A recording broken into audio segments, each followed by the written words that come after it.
More love for the hips today. If you have a blanket or towel or quilt on your mat, much like I do, it might be nice to curl a back corner towards the opposite front edge, creating kind of a little triangle shape. And from tabletop, we'll bring the same side knee as the corner you just folded with your blanket towards the wrist on that same side. The ankle might come toward the front opposite corner of your blanket behind your opposite wrist. My right knee is behind my right wrist. My right ankle is further back behind my left wrist. From here, it could be nice to either curl that blanket up a bit more under your hip until you can scoot your whole opposite leg back behind you, settling onto that support. It could also be nice to bring a pillow or block under there for a little more height. From here, you have the option to flex your toes towards your shin, protecting the knee as you lean onto the outside edge of that calf and shin. Another option is to point the toes and roll onto a bit of the front of the shin of that bent knee in front of you. I know this pose takes a lot of arrangement, so please take care, take your time. It does feel awkward usually, but I think it's worth it if it feels accessible to you. So a nice test before you begin to fold is to see whether or not you can hold this arrangement without your hands' help. So I find I'm tipped a little far forward with this block underneath me. So that tells me I'm a little lifted off the ground more than I need to be. Maybe I'm ready to settle that hip onto that folded blanket underneath and scoot that whole leg, inchworm it back behind me. Notice how the glute activates as the knee scoots backward on the mat. Now from here, I can press into my lower leg and lift my hands. And now I know I'm ready to fold. So from here, you might walk your handprints forward, maybe coming onto the elbows, or maybe you stay right up here. Everything here is optional. These are all bus stops. You can get off at any point. It could be nice to bring that stack of books or support of any kind underneath the forehead. As you settle here for 3 to 5 long, nourishing breaths.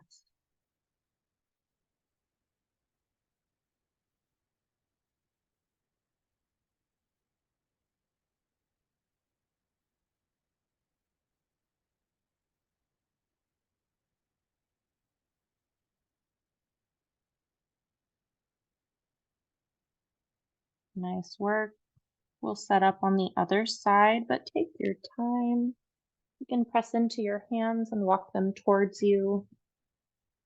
You might tuck the toes of your back foot to inchworm that leg forward, lifting your hips so that you can bring that knee back. Maybe gripping the mat with those toes behind, lengthening the back of that leg that was just folded up. You can unfold your blanket, let it be flat again. And we'll do the same thing on the other side. For me, that will be on the left. So I'm going to bring the back left corner of my blanket towards the front right corner until it meets with that long edge. With my hands in front of my blanket, I will bring my left knee towards my left wrist, and the ankle comes to that front corner on the opposite side of the blanket, behind my right wrist. From here, you might grip the mat with your toes of the back leg and inchworm that knee back in space, scooting it back on the mat, bringing your hips closer to the floor. This is a great opportunity to either bunch that blanket up underneath you or bring a pillow or block or some other form of heightened support underneath your bent hip. All right, from here, a reminder, you have an option with your bent knee. With this ankle, you can flex the toes towards the shin for support on that knee, bringing the ground to connect with the outside of your ankle and calf and shin.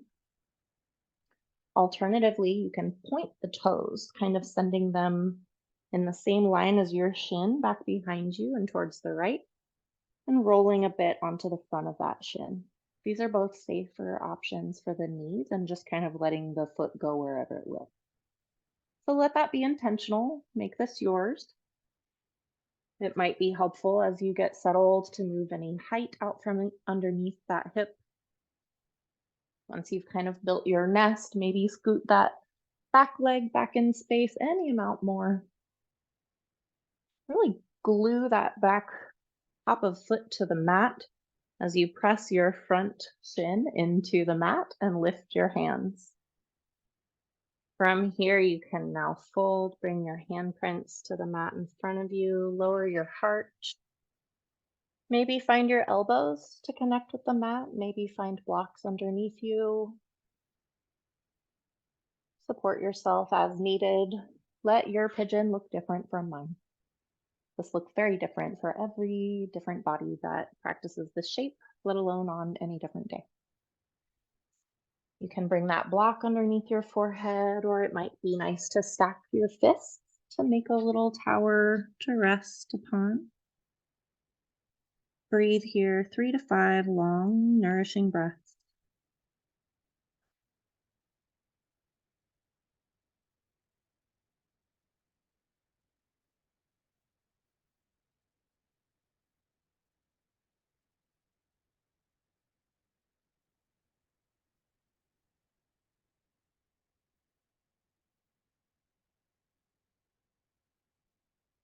As you're ready, take your time. Bring your handprints towards your lap. You might just roll back onto your bent hip. And bring your back leg forward, finding your seat underneath you. You can move that blanket out of your way or keep it there if it's comfy. From here, I invite you to meet me lying flat on our backs on the mat. Might scoot your hips towards your heels and roll down and notice flatness.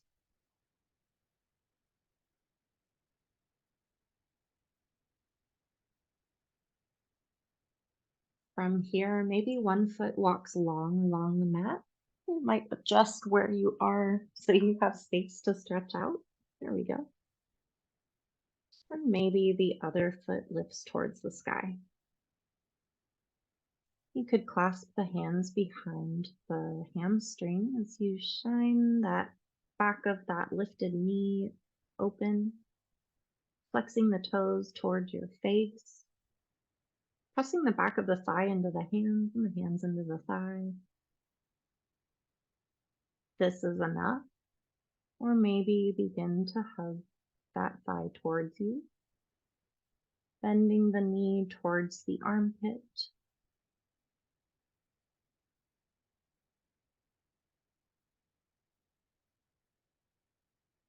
Maybe it continues to move, maybe not. Make this yours. You might reach towards your ankle, encouraging that thigh to the outside of the rib cage, bringing the knee towards the armpit. Maybe the fingertips catch the outside of the pinky edge of your lifted foot. You might even bring the elbow inside of the knee, letting that hand become heavy on the footprint, bringing the knee towards the floor on the outside of your armpit.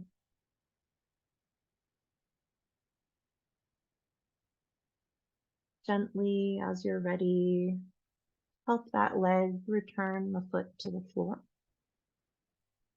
You can bring the other footprint to meet it as you slide your heel through imaginary sand along the mat until it's long.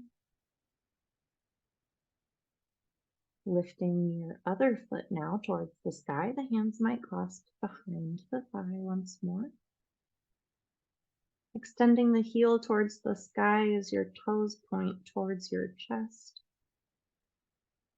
Imagine opening the back of the knee as you press the hamstring into your interlaced fingers and your fingers into your hamstring.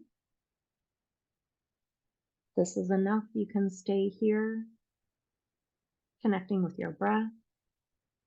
Any shaking is normal. It's not always a sign of weakness. Sometimes it's the brain building new pathways, building new muscle memory. So allow the shaking. Maybe you take a soft bend in the knee, encouraging the thigh towards the rib cage, bringing the knee towards the same side armpit. Maybe your same side hand reaches up and fingertips find the outside edge, the pinky edge of that footprint. Maybe with a little wiggling, the elbow slides over the knee to the inseam, allowing the hand to grasp the foot and bring it closer to the floor, closer to the shoulder. Grip the mat with the other heel, noticing the length of the grounding leg stretched long on the mat, making you tall while you stretch in this funny way. This is half happy baby, by the way. And a fun tip, if you ever find yourself in a studio setting practicing happy baby or a pose like this that can feel rather vulnerable lying on the back, especially with the feet in the air, it could feel nice to bring a blanket to cover up, which also becomes a bit of a prop.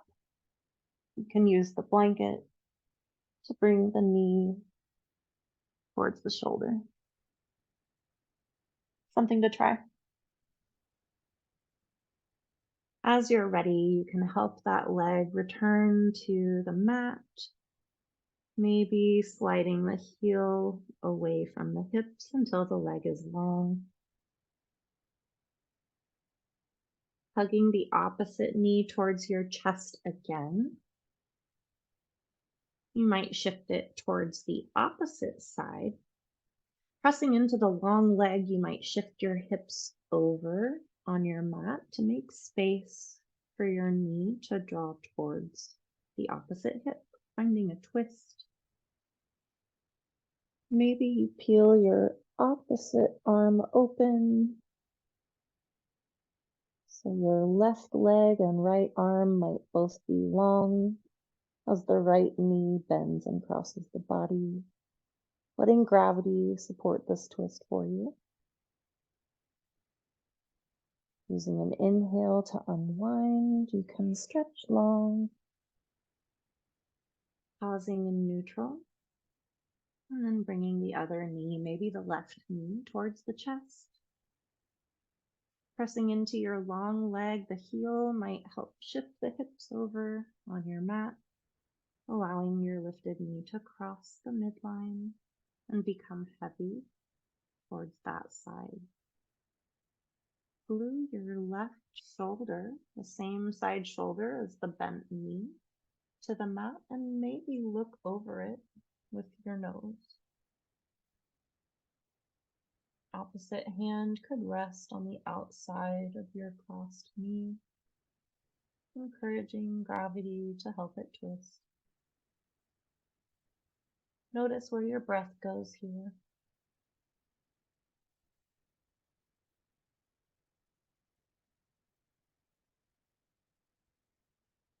As you're ready, you can unwind and prepare for final rest.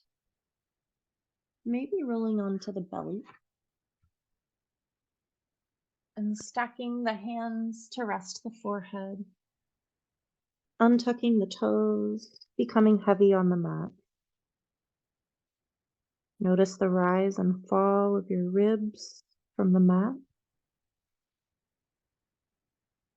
As you breathe in and fill up, and breathe out and become heavy.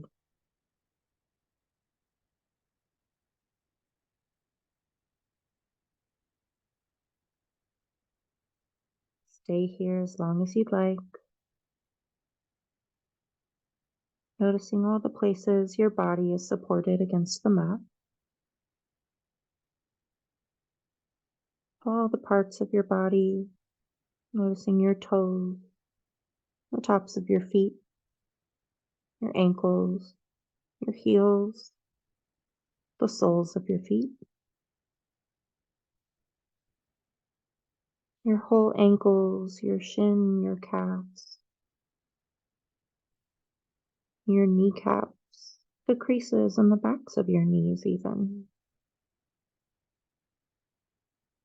your thighs, your hamstrings, your heavy hips, your long spine, your expansive rib cage, your strong arms, your bendy elbows, your wrists, the palms of your hands and fingertips. Notice your sternum too, your chest and collarbone, your shoulder blades, the vertebrae in your neck, your throat, your jaw, your chin, the back of your neck. Notice your teeth, your tongue, your face, the space between your eyebrows, your heavy head resting here.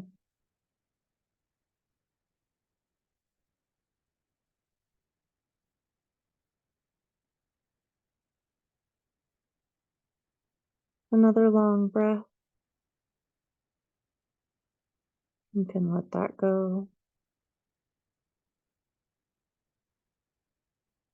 Maybe lift your face and blink the eyes open, rolling onto one side. You can make a pillow for your head with one arm. Bending the knees, curl in like fetal position, resting again. Press into both hands to lift up, seated. Take your time. You might rub your fingertips together, inviting in sensation again. You might wrap your blanket around you for a little bit of comfort and closing.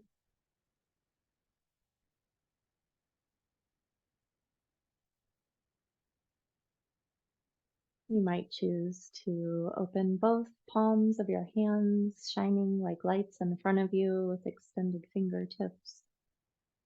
Maybe connecting the thumb tips and the index fingers, making that triangle or diamond, or a gesture of interconnectedness, or the 1,000-petaled lotus. I encourage you to think about this idea of the many petals of a flower, maybe letting your hands shine like a sun above your head. Inhale, sit tall, drawing your elbows wide. Fill up with a deep breath from ground to crown. And exhale, you might imagine like cracking an egg, light shining down as your hands find the mat on either side. Your hands might connect again in front of your sternum, bringing elbows wide, prayer hands as we call them. Just checking in internally with how you feel and appreciating the work you've done for yourself. Thank you so much for joining me. I hope to see you again soon. Please reach out if you have questions, feedback, experience to share, or if there's a way I can support you. Take care.